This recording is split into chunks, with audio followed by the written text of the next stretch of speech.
Okay, in this video, we are going to compare an exponential to a quadratic graph and talk about a few key features. So what we need to do is graph the two functions, f of x, which is the exponential, and g of x, which is the quadratic. And these are parent functions. In problems after this, you'll do some ones where they're transformed. So f of x is equal to 2 raised to the x power. There's your exponential growth function. And g of x is equal to x to the second power.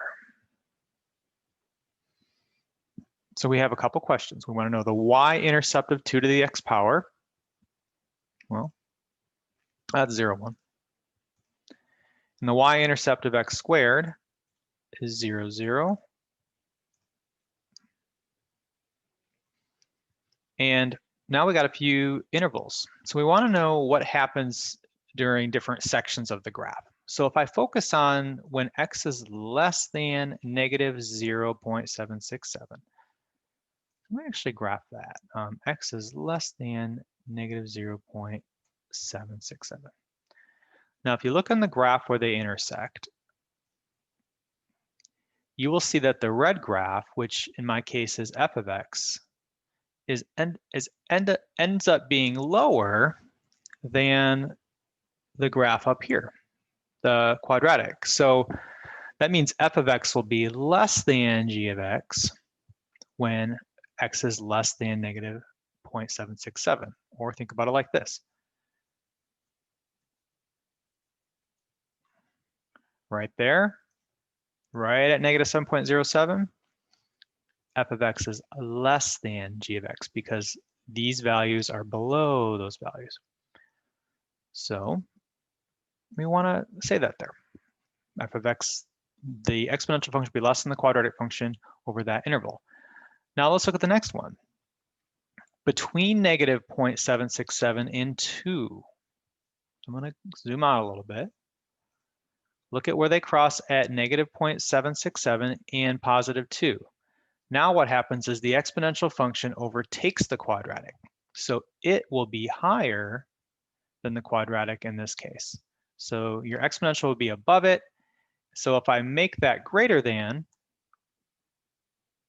exponential, the shaded part here, that means that this is greater than that. So it'll be the other way around.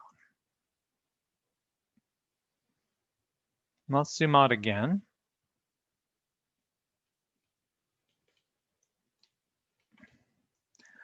Let's look at what happens between x is 2 and x is 4. Now it's a little bit harder to see, so I'm going to zoom in. But notice right at 2, the quadratic again overtakes the exponential. So it becomes bigger, but then the exponential curves up and right at 4 meets it again and then becomes bigger. So they kind of switch paths one more time. So if you think about in this situation, right between 2 and 4, you will see that f of x is less than g of x. So the exponential ends up being less than it. And then when x is greater than 4,